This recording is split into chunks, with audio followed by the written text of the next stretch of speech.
महाराष्ट्र के उप मुख्यमंत्री अजित पवार की विमान हादसे में मौत हो गई है।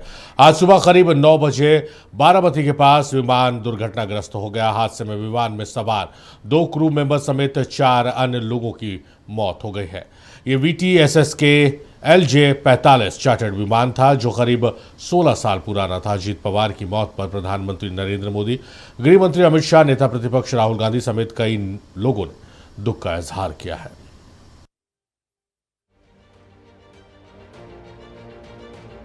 महाराष्ट्र के डिप्टी सीएम अजित पवार का निधन हो गया है। बुधवार सुबह 8:45 में बारामती एयरपोर्ट पर लैंडिंग के दौरान उनका चार्टर्ड प्लेन क्रैश हो गया। वे 66 साल के थे। हादसे में पवार के सुरक्षाकर्मी, 2 पायलट और एक महिला क्रू मेंबर समेत 5 लोगों की जान गई। अजित पवार के शव की पहचान उनकी घड़ी के जरिए हुई है। बहुत ही दुखद, दुर्भाग्यपूर्ण आज महाराष्ट्र के उप मुख्यमंत्री जी का आकस्मिक निधन मर्माहत किया है। ये बड़ा ही शोकाकुल वातावरण और इनके इस घटना की पूरी जानकारी ली जा रही है। इनके परिवार को मैं हृदय से संवेदना व्यक्त कर शोकाकुल परिवार को ईश्वर शक्ति सहन करने का ताकत दे। देखिए, बहुत दुखद घटना है और अजित पवार जी एक कद्दावर नेता थे और महाराष्ट्र की राजनीति में उनकी पहचान थी। और इस तरह की प्लेन क्रैश में जो दुर्घटना हुई है, निश्चित तौर पर ये अपूरणीय क्षति है। हम उनके इस दुख की घड़ी में पूरे कार्यकर्ता, पूरे परिवार के साथ हैं और ये घटना क्यों हुई, कैसे हुई, इस पर निश्चित रूप से जांच होगी और जांच का सामने आने पर ये पता चलेगा कि कारण क्या था। लेकिन ये बहुत दुखद घटना है। पवार महाराष्ट्र पंचायत चुनाव के लिए जनसभा को संबोधित करने बारामती जा रहे थे। वे मुंबई से सुबह 8:10 पर रवाना हुए थे। महाराष्ट्र एविएशन डिपार्टमेंट के मुताबिक पायलट ने सुबह 8:45 में बारामती एयरपोर्ट पर लैंडिंग की कोशिश की थी, लेकिन रनवे साफ दिखाई नहीं दिया तो वह विमान को दोबारा ऊंचाई पर ले गया। पहली कोशिश नाकाम रहने के बाद बारामती के रनवे 11 पर दोबारा लैंडिंग की कोशिश की गई। टेबल टॉप छोटे रनवे तक पहुंचने से पहले विमान जमीन से टकराया। टकराते ही विमान में धमाका हुआ, फिर कई छोटे विस्फोट हुए। विमान में भीषण आग लग गई। आग के कारण तत्काल रेस्क्यू मुमकिन नहीं हो सका। आज माननीय अजित पवार जी का अचानक जो प्लेन क्रैश में दुर्घटना में उनकी मृत्यु का समाचार सुनकर काफ़ी हम लोग दरविड हैं दुख से। और यह बहुत ही देश के महान नेता खो दिए। हमारी उनके साथ 25 साल से पारिवारिक संबंध था और यह आज समाचार सुन के माध्यम से जो हमें जानकारी मिली सुनकर हम सभी दुखी हैं। भगवान से उनकी आत्मा के शांति के लिए हम प्रार्थना करते हैं। अजित दादा पवार की मौत से महाराष्ट्र में शोक की लहर है। महाराष्ट्र सरकार ने 3 दिन की राजकीय शोक की घोषणा की है। अजित दादा पवार महाराष्ट्र में 6 बार डिप्टी सीएम के पद पर रहे। उनकी उम्र 66 साल थी।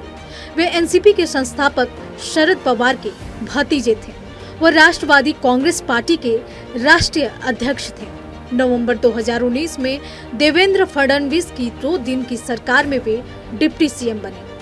जुलाई 2023 में बीजेपी और शिवसेना के गठबंधन वाली महायुति सरकार में भी वे डिप्टी सीएम रहे। यह अत्यंत ही दुखद खबर है। राजनीतिक गलियारे से पूरे शोक की लहर है। महाराष्ट्र के डिप्टी सीएम अजित पवार जी का प्लेन क्रैश होने से मौत हो गया, ये यकीन नहीं हो रहा है। अजित पवार जी महाराष्ट्र की राजनीति में एक जाना पहचाना नाम थे, उप मुख्यमंत्री थे और किस तरह से कैसे ये प्लेन क्रैश हुआ इसकी जांच तो होनी चाहिए।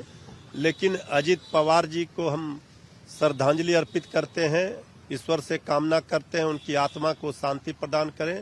लेकिन अजित पवार जी का अब इस दुनिया में नहीं रहना राजनीतिक जगत के लिए बहुत बड़ी क्षति है। कांग्रेस अध्यक्ष मल्लिकार्जुन खड़गे ने कहा कि विमान दुर्घटना में श्री अजित पवार जी के निधन की खबर बहुत चौंकाने वाली और बेहद दुखद है। मुख्यमंत्री नीतीश कुमार ने भी अजित पवार की मौत पर गहरा दुख व्यक्त किया है। लालू प्रसाद यादव ने प्लेन क्रैश की उच्च स्तरीय जांच की मांग की है। एयरक्राफ्ट इन्वेस्टिगेशन ब्यूरो यानी AAIB ने हादसे की जांच शुरू कर दी है। पता चला है कि पायलट को 16,000 घंटे और को पायलट के पास 1500 घंटे का एक्सपीरियंस था। कंपनी का दावा है कि एयरक्राफ्ट में कोई तकनीकी खामी नहीं थी। महाराष्ट्र के उप मुख्यमंत्री के रूप में 6 बार सेवा दे चुके अजित पवार के लिए मुख्यमंत्री पद सपना ही रह गया। ब्यूरो रिपोर्ट, नक्षत्र न्यूज। सीधे न्यूज रूम का रुख करते हैं। इनपुट एडिटर नीलय सिंह हमारे साथ लाइव जुड़े रहे हैं। नीलय, बहुत दुख वाली खबर है, जो डिप्टी सीएम थे अजित पवार, उनका निधन हो गया और ये सिर्फ महाराष्ट्र की सियासत के लिए नहीं, देश की सियासत के लिए एक बहुत बड़ी क्षति है। बिल्कुल सारे बात सुबह ये मनहूस खबर आई और लगभग 9:15 बजे का ये मामला है कि जब उनका जो प्लेन जो है वो लैंडिंग करते वक्त क्रैश हो गया और सुबह ही एक मनहूस खबर से लोगों का कहा जाए तो उससे सूचना मिली और लोग जो है वो दुखी हो गए। और पूरे देश में, न सिर्फ महाराष्ट्र में, क्योंकि वो महाराष्ट्र के उप मुख्यमंत्री जरूर थे लेकिन देश की राजनीति में भी दखल रखते थे और पूरे देश में शोक की लहर सी छा गई है। 3 दिन का राजकीय शोक भी है महाराष्ट्र में और कल उनका अंतिम संस्कार होगा। और देखिए, सबसे बड़ी बात है कि उनके निधन के बाद सभी मर्माहत हैं। आमतौर पर ये होता है, लेकिन जैसा कि हमने आज दिन भर चैनलों में देखा, हमने अपने चैनल में भी दिखाया है कि जो आम लोग थे वो बिल्कुल फूट फूट कर रो रहे थे और उनका कहना था कि वो सपने में भी ऐसा नहीं सोच सकते, उन्हें यकीन नहीं हो रहा कि अब अजीत दा, क्योंकि वो देखिए वहाँ पे उनको अजीत दा ही कहा जाता था बारामती में, कि वो अब उनके बीच नहीं रहे। पूरे देश से जो नेताओं का जो है वहाँ पे आना शुरू हो गया है। उनके पार्थिव शरीर को, हालांकि वो बिल्कुल कहा जाए तो दुर्घटना में वो जल चुका था, लेकिन घड़ी से उनकी पहचान हुई और अब स्थिति ऐसी नहीं है कि उनको बहुत ज़्यादा रखा जाए। तो कल उनका जो है अंतिम संस्कार होगा और तमाम जो देश भर से जो नेता हैं वो भी वहाँ पे शामिल होंगे और उन्हें श्रद्धांजलि आज दी जा रही है। झारखंड में भी शोक की लहर है। अभी हमने सुना जो एनसीपी के नेता रह चुके थे कमलेश सिंह, उन्होंने बताया कि कैसे उनका 25 सालों का बिल्कुल व्यक्तिगत संबंध था, क्योंकि वो भी एनसीपी में ही थे। और तमाम, चाहे वो आप मुख्यमंत्री की हेमंत सोरेन की बात करें, राज्यपाल संतोष गंगवार की बात करें और सुदेश महतो, बाबूलाल मांडी, तमाम जितने भी राजनीतिक दलों के जो बड़े और गणमान्य नेता, उन्होंने अपनी श्रद्धांजलि दी, ट्विटर के माध्यम से दी।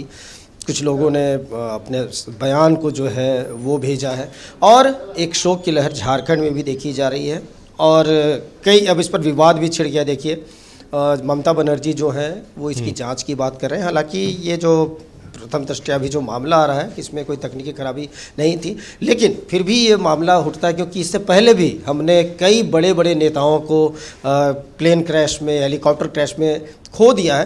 तो आखिर बार बार ऐसे हादसे होते क्यों हैं और इसकी सुरक्षा की क्या पुख्ता इंतज़ाम हो सकते हैं, इस पर बात होनी चाहिए और इस पर अब आगे क्या होता है ये देखना है। लेकिन पूरे देश के लिए अब एक ये आज बहुत ही दुखद और परेशान करने वाली खबर थी। नीलय, जो आप कह रहे हैं, मैं पढ़ रहा था, बयान आ रहे हैं, उसमें कहा गया कि एयरक्राफ्ट में किसी भी तरह की तकनीकी खामियां नहीं थी। जो पायलट थे 16,000 घंटे एक्सपीरियंस था उड़ाने का उनको, और जो को पायलट थे 1500 घंटे उड़ाने का उनको एक्सपीरियंस था। तो एक्सपीरियंस पायलट थे और तकनीकी खामियां भी कुछ नहीं थी। लेकिन कहा जा रहा है कि जब पहली लैंडिंग की कोशिश की गई और वो पूरी नहीं हो पाई, तो दूसरी लैंडिंग की जब कोशिश की गई तो कोई सिग्नल नहीं भेजा गया, कुछ जो टेक्निकल चीज़ें होती हैं उसको दरकिनार कर दिया गया। तो हालांकि कहा जाता है ना कि मौत वजह ढूंढती है, तो आप जो कह रहे हैं उस तरफ इशारा है कि भाई इस तरह की जो घटनाएं बार बार हो रही हैं, जब एयरक्राफ्ट में प्रॉब्लम नहीं है, आपके एक्सपीरियंस पायलट है, बावजूद इस तरह की घटना हो जा रही है बार बार। बिल्कुल। और देखिए कितने वीवीआईपीज, अब देखिए आप वीरेंद्र रावत की बात करें आप, और उसके पहले आप राजेश पायलट की बात करें, खुद एक पायलट थे वो, और भी कई बहुत लंबी फहरिस्त है। और आज की जो घटना जो घटी है इस पर भी देखिए पहली बार आपने जैसा बताया कि पहली बार जो लैंडिंग की कोशिश की वो असफल हुई, फिर से पायलट ने उड़ान भरी और दूसरी जो कोशिश हुई वो नाकाम रही और विस्फोट हो गया, जिसमें कि अजीत पवार की जान चली गई। उनके साथ और भी जो 5 लोग थे, कुल 6 लोगों की जान गई है।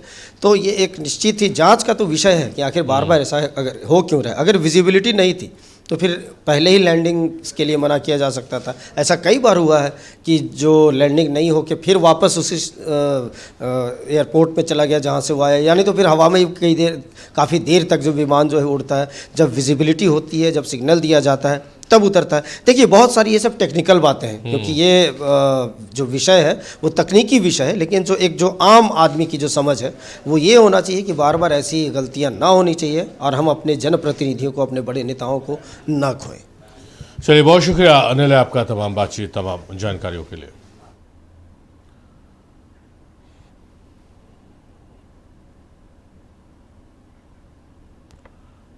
तो महाराष्ट्र के डिप्टी सीएम अजीत पवार का प्लेन क्रैश में निधन हो गया। हादसे में उनके साथ उस विमान में सवार और 4 लोगों की मौत हो गई, यानी कुल 5 लोगों की मृत्यु हुई है।